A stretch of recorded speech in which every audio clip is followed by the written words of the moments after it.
Sanibona bafethu, uVane Sport lo ngizoshaya ivideo namhlanje. Ngizoshaya i-lineup prediction, siyodlala ngoMgqibelo, siyodlala ngo-6 o'clock. Siyodlala against i-Stade Abidjan, a very good side. Yabo uma ukhumbula i-last game esayidlala ku-Champions League, sadlala nayo le club le i-Stade Abidjan. A very good side ke le. So mase sifika sidlala lapho Orlando sobe sidlala home. Uma ukhuma sadlala away. So right now sobe sidlala home. Na i-lineup mina ngayisetha mase sithola ithuba. So kule lineup le bafethu angifuni ukushintsha izinto eziningi because uma usubheke in our last 2 games we played against Marumo Gallants and we played against the Magis. Yabo siwawinile u2 lawo ma-games lawo. Le team le ikwi-form good ngempela idlala ama-games ayi5. They played 5 games. In their last 5 games, they won 3 games and they drew 2 games. So le team esiyodlala nayo vele i-team vele ekwaziyo ukudlala. Yabo so kule scheme lesa ngifuna ukushintsha izinto eziningi because mengishintsha izinto eziningi kuzoba khona ungadlali kahle. And futhi njengoba home siyawudinga u3 points. Sadinga ukuthi siyi-challenge i-Al Ahly le group le. Nayiki line-up engayisetha mase ngithola ithuba epalini angifuna ukukhuluma kakhulu ugoalkeeper lwesimjwayele uSipho China bafethu. Yabo uSipho China is one of those goalkeepers yabo abasizayo mase sisenkingeni. Yabo uSipho China bafethu akawuthola udunk enough. Yabo not many people thank this guy. I don't know why uSipho China abantu bengamthandi ngaleyo ndlela. Ubonake mekudlala istadium Sipho China mehamba nebhola yaphambili ama-fans amshout say buya. I don't really like this yabo because the guy is very good. Yabo he is cool, calm and collected. Uyakwazi ukuhold ibhola, uyakwazi ukurelax, akatatazeli kakhulu njengoba abanye goalkeeper esijwayele ukubabona ku-Betway Premiership. Yabo so umchida ngamqalisa epalini ezo goalkeeper wethu. Yabo he's one of those guys better abasivimbela amnandi. Yabo in the last 10 years he's the greatest goalkeeper saba nabo in the last 10 years, if I'm not mistaken.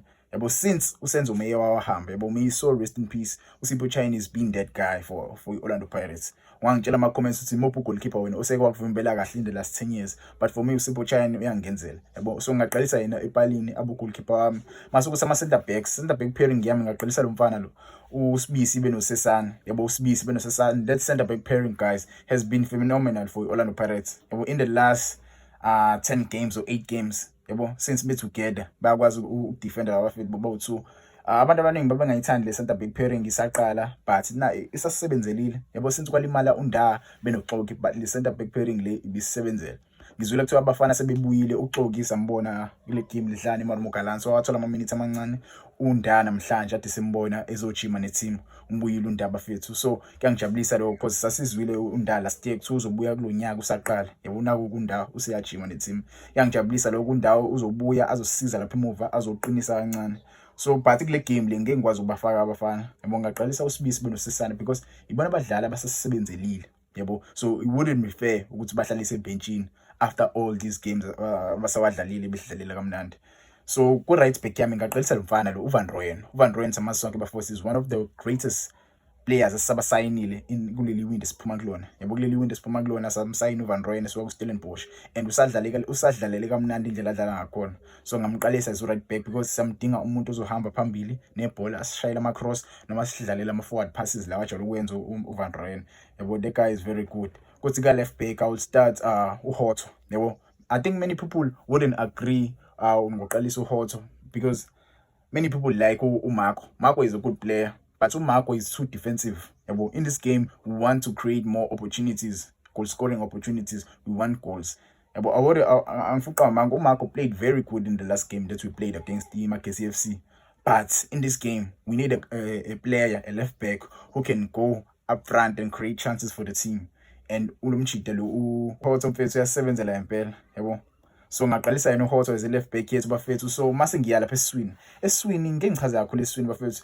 In our last I don't know 15 games or 14 games ade baqala ukudlala ndawonye labafethu labo uJose Rivera ade eqala search for i-midfield yabo abantu abadlalisanayo e-center yabo but labadlali labo 2 ade baqala ukudlala ndawonye nisebe understand indlela abadlala ngakhona.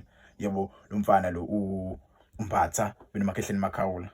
These guys can play. Yabo they know how to play lapha eswini. So ngaqalisa bona bawu2 but uMakhehleni Makhawula ngizwe kuthiwa ngiyazi abe khona kule game leso idlala eCape Town City because ama-yellow card maningi. Yabo unama-yellow card amaningi so ngiyazi akwazi ukuba khona. So abantu bangamquestion kakhulu uJose Rivera uma bengamboni uMakhehleni Makhawula in our next game against the Cape Town City because ngiyazi abe khona ama-yellow card akhe maningi same as uMabasa last game abanga khona kwadlala uMahopa. Yabo badlala beno-Radio Pan. because ama-yellow card abo ayemaningi. So ningathuki kakhulu bafethu, but kule game le bazokwazi ukudlala because i-Champions League ne-PSL akhambiselani, yabo akhambiselani. So umdlali angakwazi ukuyodlala kwenye i-competition. So uMakhihlane Makhawula benoBhatha bangangiqalela kule game le. Mase kuthi kwi-central attacking midfield yami ngaqalisa lo mfana lo Dlamini bafethu ngamqalisa kule game lo. Kabelo Dlamini is a good player, he's very technical minded, uyakwazi ucreate ama-chances for abadlali bakhe abadlali ababili ama-forwards. So ngaqalisa yena kule game. The reason why ngamqalisa uMaswanganyi, I don't know man, uMaswanganyi I feel like he's one of those players abanama games, yabo. uMaswanganyi they have their own games, like ungamfaka uMaswanganyi uma udlala igame enzima, yabo. I don't think uMaswanganyi, I don't know.